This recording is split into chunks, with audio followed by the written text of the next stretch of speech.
స్థానిక నిరుద్యోగ యువతీ యువకులకు మెరుగైన ఉపాధి అవకాశాలు కల్పించాలనే లక్ష్యంతో జాబ్ మేళాను కోటబొమ్మాలిలో ఏర్పాటు చేసినట్లు రాష్ట్ర వ్యవసాయ శాఖ మంత్రులు కింజరపు అచ్చెన్నాయుడు తెలియజేశారు. కోటబొమ్మాలి జూనియర్ కాలేజీ ప్రాంగణంలో ఏర్పాటు చేసిన మెగా జాబ్ మేళాలో మాట్లాడుతూ 32 కంపెనీల ద్వారా 1200 ఉద్యోగాలకు అవకాశాలు కల్పించేందుకు ఈ జాబ్ మేళాను ఏర్పాట్లు చేసినట్లు తెలియజేశారు. ప్రైవేట్ రంగంలోని ఉద్యోగాలకు సరైన నైపుణ్యం గల అభ్యర్థులను అందించుట కొరకు నైపుణ్య శిక్షణ కేంద్రాల ద్వారా మెరుగైన వసతులతో కూడిన శిక్షణ అందిస్తున్నట్లు తెలియజేశారు.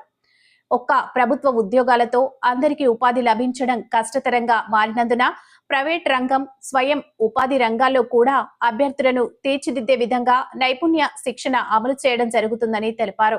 ప్రతి జిల్లాలో జాబ్ మేళాను నిర్వహించడమే కాకుండా ప్రతి మండలానికి జిల్లాకి రాష్ట్రంలో ఎన్ని ఉద్యోగాలు కల్పించే విధంగా తెలుసుకునే విధంగా అన్నిటినీ ఆన్లైన్ చేయడం జరుగుతుందని తెలియజేశారు. పారిశ్రామికంగా అభివృద్ధి చెందాలి, అందుకోసమే ఇండస్ట్రియల్ పార్క్ ప్రతి నియోజకవర్గానికి ఒకటి ఏర్పాటు చేయటకు చర్యలు తీసుకుంటున్నామని తెలియజేశారు. ముఖ్యమంత్రి వర్యులు ముందు చూపుతో సరైన ప్రణాళిక ద్వారా 9 మాసాలతో 7 లక్షల పెట్టుబడులు తీసుకురాగలిగి తద్వారా ఉద్యోగ అవకాశాల కల్పనకు కృషి చేశారని తెలియజేశారు. మేము నిర్వహించే గ్రీవెన్స్ కార్యక్రమాల్లో 90% సందర్భంగా జిల్లా కలెక్టర్ స్వప్నిల్ దినకర్ పున్కర్ అనుభవం ప్రాతిపాదికగా మంచి వేతన అవకాశాలు లభిస్తాయని తెలుపుతున్నాం. ఈ మెగా జాబ్ మేళాకు సుమారు 31 కంపెనీ ప్రతినిధులు హాజరై 1215 పోస్టులకి గాను అర్హత కలిగిన అభ్యర్థులను కంపెనీలలో ఎంపికకు కార్యాచరణ రూపొందించామని తెలియజేశారు. ఈ కార్యక్రమంలో ఏపీ ఎస్ఎస్డిసి జిల్లా నైపుణ్య అభివృద్ధి అధికారి ఊరటి సాయి కుమార్, జిల్లా ఉపాధి అధికారి K Sudha, Setshri CEO Prasadarao, Nehru Yuva Kendram deputy director Ujwala, placement officer Vamsi, ఇతర అధికారులు అనధికారులు పాల్గొన్నారు.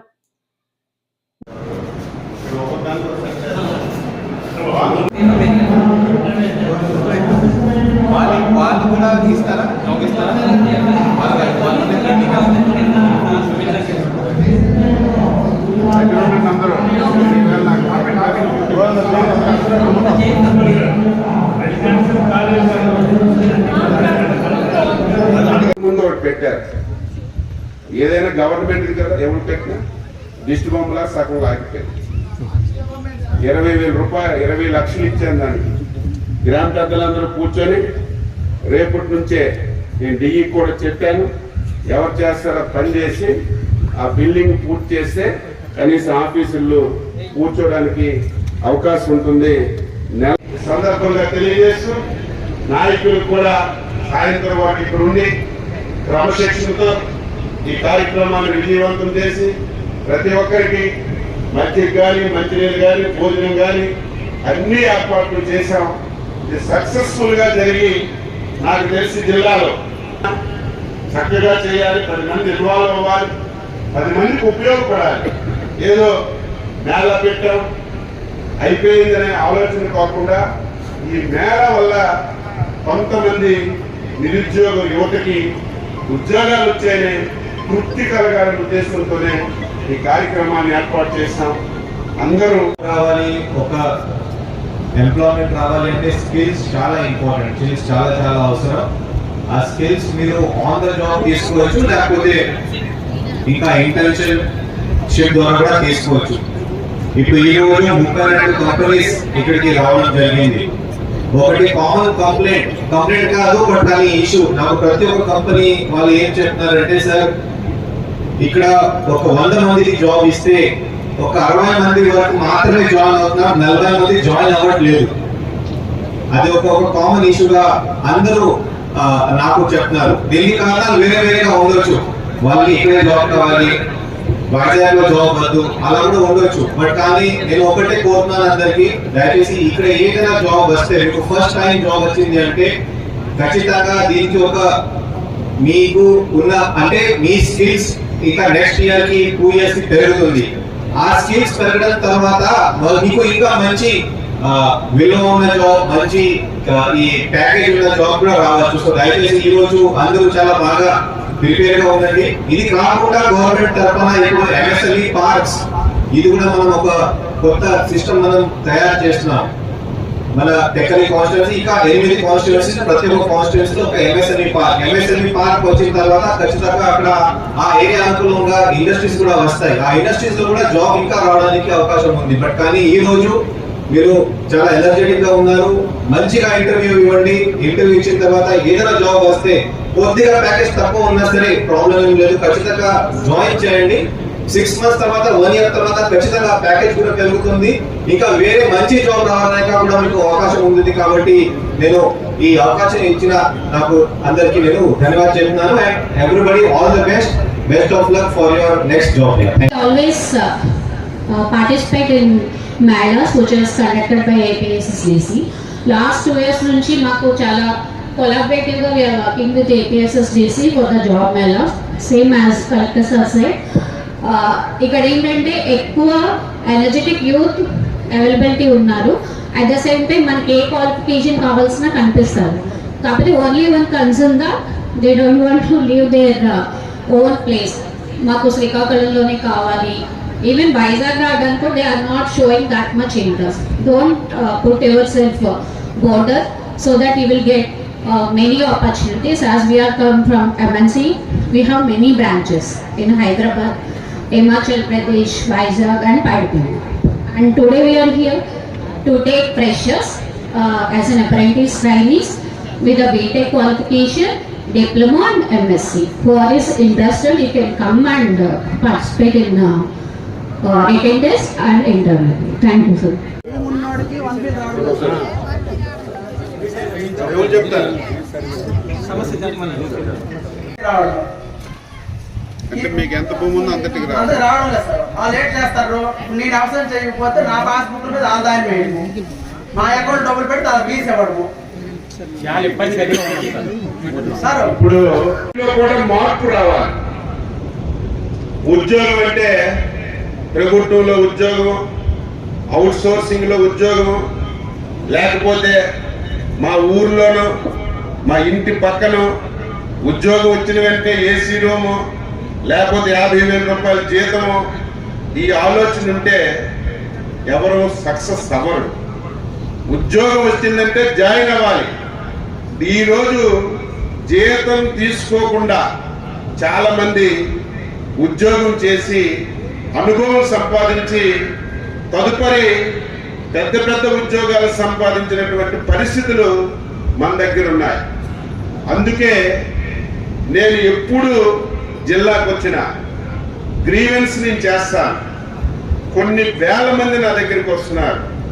100 మంది వస్తే 90 మంది వేరే కార్యక్రమం లేదు, బయోడేటా ఇవ్వడం, ఉద్యోగం కావాలనడం, తిరగడం, ఒక్కొక్కరే వచ్చి 10 సార్లు కలుస్తుంటే మాకే ఇబ్బందిగా ఉంది. అందుకే ఇటువంటి జాబ్ మేళాలు ఎప్పటికప్పుడు పెట్టాలి. ఈరోజు 32 కంపెనీలు, చాలా మంది నా దగ్గరికి వస్తారు.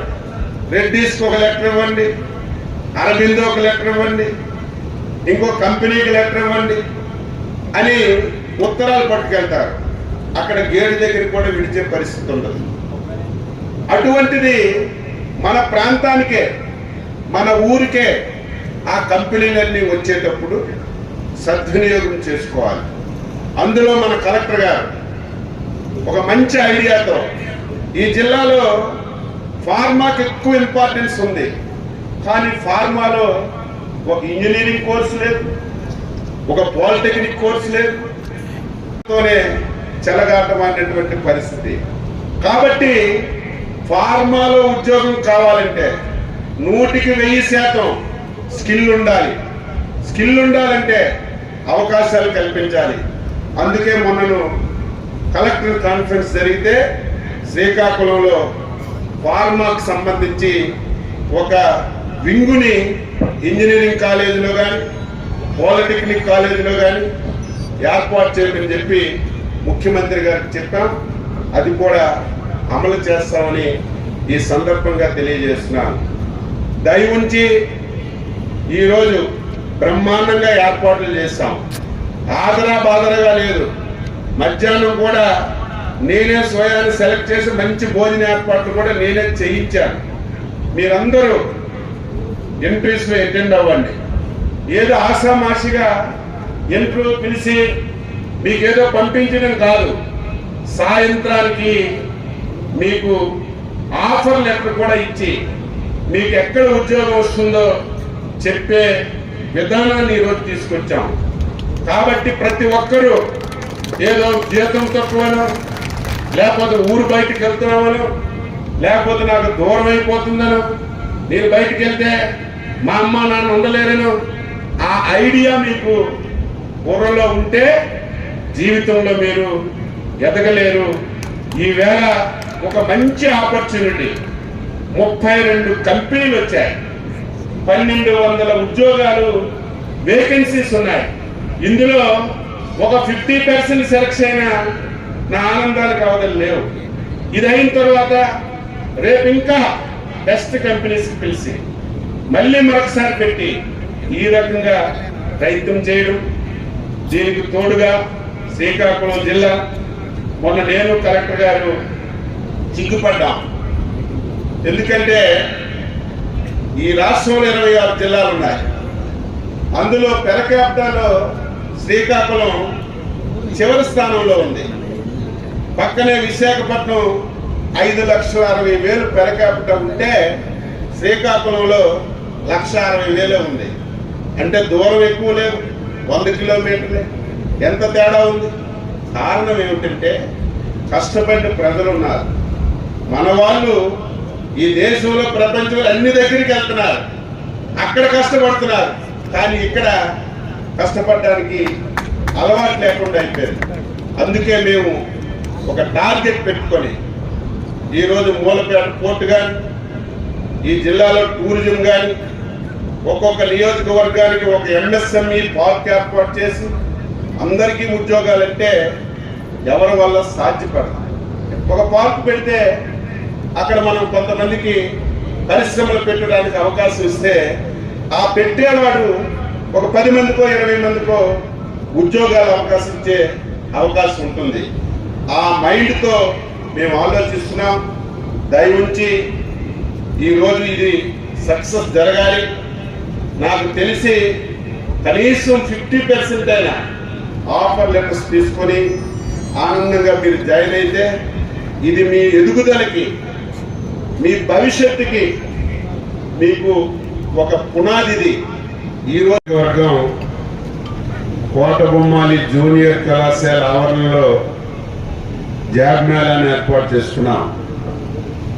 ఈ కార్యక్రమంలో పాల్గొన్నటువంటి జిల్లా కలెక్టర్ గారు శ్రీ దినకర్ గారు, వేదిక పైన ఉన్నటువంటి ప్రజాప్రతినిధులు, అధికారులు, స్కిల్ డెవలప్మెంట్ జిల్లా అధికారి, ఎవరైతే నిరుద్యోగ యువత, కాలేజ్ ప్రిన్సిపాల్ సిబ్బంది, పాత్రికేయులందరికీ పేరు పేరున హృదయపూర్వకమైనటువంటి నమస్కారాలు తెలియజేస్తున్నాను. ఈరోజు దేశంలో కానీ, రాష్ట్రంలో కానీ, జిల్లాలో కానీ, గ్రామంలో కానీ ప్రధానమైనటువంటి సమస్య నిరుద్యోగ సమస్య. అన్ని పనులు మనం ఒకరోజు ఆలస్యమైన చేయగలుగుతున్నాం, కానీ ఈ సమస్యను మనం పరిష్కరించలేకపోతున్నాం. అందుకే మొన్న ఎన్నికల మేనిఫెస్టోలో కూడా రేపు అధికారంలోకి వస్తే 5 సంవత్సరాల పీరియడ్లో ఇటు ప్రభుత్వంలో కానీ, ప్రైవేట్ పరంగా కానీ, స్వయం ఉపాధి ఇచ్చిన కానీ 20 లక్షల మందికి తప్పనిసరిగా ఎంప్లాయ్మెంట్ ఇవ్వాలని చెప్పి ఒక దృఢమైనటువంటి సంకల్పంతో చంద్రబాబు నాయుడు గారి ఆధ్వర్యంలో ప్రభుత్వం పనిచేస్తుంది. 20 లక్షల మందిని మైక్లో చెప్పడం కాదు, రేపు 5 సంవత్సరాల తర్వాత ఏ జిల్లాలో, ఏ నియోజకవర్గంలో, ఏ గ్రామంలో ఎవరికి ఉపాధి ఉద్యోగం ఇచ్చామో స్పష్టంగా మీరు ఆన్లైన్లో చూసుకున్నా తెలిసే విధంగా ఈరోజు ఏర్పాట్లు చేస్తున్నాం. మనందరం కూడా ఒక్కసారి ఆలోచించాలి. ఏదైనా సరే ఎంప్లాయ్మెంట్ రావాలంటే పారిశ్రామికంగా అభివృద్ధి జరగాలి. పారిశ్రామికంగా అభివృద్ధి జరగాలంటే అందరూ సహకరించాలి. పారిశ్రామికం వచ్చిన తర్వాత ఉద్యోగం కావాలంటే ప్రతి ఒక్కరికి స్కిల్ అనేది చాలా అవసరం. అది లేకపోతే దేనికి మనం ఉపయోగపడం. అందుకే స్కిల్ మీద చాలా ఎక్కువ ప్రాధాన్యత 2014-19లో తీసుకున్నాం. మళ్ళీ 5 సంవత్సరాలు స్కిల్ దాని మీద ఆలోచన చేయలేదు. కొత్తగా పరిశ్రమలు రావడానికి ప్రయత్నం చేయలేదు. ఆ రోజున్నటువంటి ప్రభుత్వాల నిర్ణయాల వల్ల ఉన్న పరిశ్రమలు కూడా బయటికి వెళ్ళినటువంటి విషయాన్ని మనందరికి కూడా తెలుసు. మళ్ళీ 9 మాసాల్లో సెల్యూట్ చేస్తున్నాం చంద్రబాబు నాయుడు గారికి. ఆయన యొక్క శక్తిని, యుక్తిని ఉపయోగించలో కూడా మార్పు రావాలి. ఉద్యోగం అంటే ప్రభుత్వంలో ఉద్యోగం, అవుట్ సోర్సింగ్ లో ఉద్యోగం, లేకపోతే మా ఊర్లోనో మా ఇంటి పక్కనో ఉద్యోగం వచ్చిన వెంటనే ఏసీ రూము, లేకపోతే 50,000 రూపాయల జీతము, ఈ ఆలోచన ఉంటే ఎవరు సక్సెస్ అవ్వరు. ఉద్యోగం వచ్చిందంటే జాయిన్ అవ్వాలి. ఈరోజు జీతం తీసుకోకుండా చాలా మంది ఉద్యోగం చేసి అనుభవం సంపాదించి తదుపరి పెద్ద పెద్ద ఉద్యోగాలు సంపాదించినటువంటి పరిస్థితులు మన దగ్గర ఉన్నాయి. అందుకే నేను ఎప్పుడు జిల్లాకు వచ్చిన గ్రీవెన్స్ నేను చేస్తాను. కొన్ని వేల మంది నా దగ్గరికి వస్తున్నారు. 100 మంది వస్తే 90 మంది వేరే కార్యక్రమం లేదు, బయోడేటా ఇవ్వడం, ఉద్యోగం కావాలనడం, తిరగడం, ఒక్కొక్కరే వచ్చి 10 సార్లు కలుస్తుంటే మాకే ఇబ్బందిగా ఉంది. అందుకే ఇటువంటి జాబ్ మేళాలు ఎప్పటికప్పుడు పెట్టాలి. ఈరోజు 32 కంపెనీలు, చాలా మంది నా దగ్గరికి వస్తారు. రెడ్డీస్కి ఒక లెటర్ ఇవ్వండి, అరబిందో ఒక లెటర్ ఇవ్వండి, ఇంకో కంపెనీకి లెటర్ ఇవ్వండి అని ఉత్తరాలు పట్టుకెళ్తారు. అక్కడ గేటు దగ్గరికి కూడా విడిచే పరిస్థితి ఉండదు. అటువంటిది మన ప్రాంతానికే, మన ఊరికే ఆ కంపెనీలన్నీ వచ్చేటప్పుడు సద్వినియోగం చేసుకోవాలి. అందులో మన కలెక్టర్ గారు ఒక మంచి ఐడియాతో, ఈ జిల్లాలో ఫార్మాకి ఎక్కువ ఇంపార్టెన్స్ ఉంది, కానీ ఫార్మాలో ఒక ఇంజనీరింగ్ కోర్సు లేదు, ఒక పాలిటెక్నిక్ కోర్సు లేదు. వాళ్ళందరూ పెన్షన్లు తీసేశారు కదా, మనకి ఏ కార్యక్రమాలు చేయలేదు కదా, మనం ఎందుకు అలా చేయకూడదని మనందరిలో ఉంది. అది మన విధానం కాదు. ఇప్పటికే రాష్ట్రం నష్టపోయింది. వాళ్ళు చేసిన నష్టం వల్లే మనకి తీర్పు ఇచ్చేటప్పుడు మనము అదే విధంగా ప్రవర్తన చేస్తే ఈ రాష్ట్రం ఇంకా పూర్తి స్థాయిలో నష్టం జరుగుతుందనే ఉద్దేశంతోనే ప్రజా పరిపాలన మనం ప్రారంభించాం. 9 మాసాలు పూర్తయి 10వ మాసం జరుగుతుంది. అందరం సంతోషపడ్డాం. అధికారం వచ్చింది, చంద్రబాబు నాయకత్వంలో ప్రభుత్వం ఏర్పడింది, ఎలక్షన్లలో అనేక హామీలు ఇచ్చాం. 5 సంవత్సరాల అభివృద్ధి లేదు, ఇవన్నీ చెయ్యాలి, చేస్తామని సంతోషంగా అధికారాన్ని చేపట్టాం. కానీ 5 సంవత్సరాల్లో బటన్ నొక్కుతున్నానని చెప్పి ప్రజలకి మోసం చేసి 11 లక్షల కోట్లు అప్పు చేశాడు. ఎప్పుడు ఆంధ్రప్రదేశ్ చరిత్రలో, దేశ చరిత్రలో ఎంత అప్పు ఎప్పుడూ లేదు. ఈ రోజు మన రాష్ట్రానికి వస్తున్నటువంటి ఆదాయం ఓన్లీ ఉద్యోగస్తులకి జీతాలు, రిటైర్ అయిన వాళ్ళకి పింఛన్లు, జగన్మోహన్ రెడ్డి వాడినటువంటి అప్పుకి వడ్డీ కట్టడానికే సరిపోతుంది. ఇంక మనం పింఛన్లు ఏం చేస్తాం, అభివృద్ధి ఏం చేస్తాం, ఇచ్చిన హామీలు ఎలా నెరవేరుస్తాం? ఈ రకమైనటువంటి పరిస్థితులు రాష్ట్రంలో ఉన్నాయి. అయితే మన అదృష్టం ఏమిటంటే ఒక సమర్థవంతమైనటువంటి నాయకుడు చంద్రబాబు నాయుడు ముఖ్యమంత్రిగా రావడం. ఇంకొక అదృష్టం ఏమిటంటే మన ఆంధ్రప్రదేశ్ ప్రజలు 22 ఎంపీ స్థానాలు తెలుగుదేశం కూటమికి గెలిపించారు. దీనివల్ల కేంద్రంలో మన యొక్క పరపతి పెరిగింది. ఈరోజు కేంద్రంలో ఉన్నటువంటి మోడీ ప్రభుత్వం సమర్థవంతమైనటువంటి చంద్రబాబు నాయుడు గారికి పూర్తిగా అండదండలు అందిస్తుంది. కాబట్టే మనం ఈ మాత్రమైనా పనులు చేయగలుగుతున్నాం తప్ప, లేకపోతే కుర్చీకి ఒక దండం, ఈ పదవికి ఒక దండం అని పరిగెత్తి పారిపోయినటువంటి భయంకరమైనటువంటి పరిస్థితులు ఉన్నాయి. అలాగని చెప్పి చేతులు పట్టుకొని లేవు, ఇచ్చిన మాట నెరవేర్చాలి.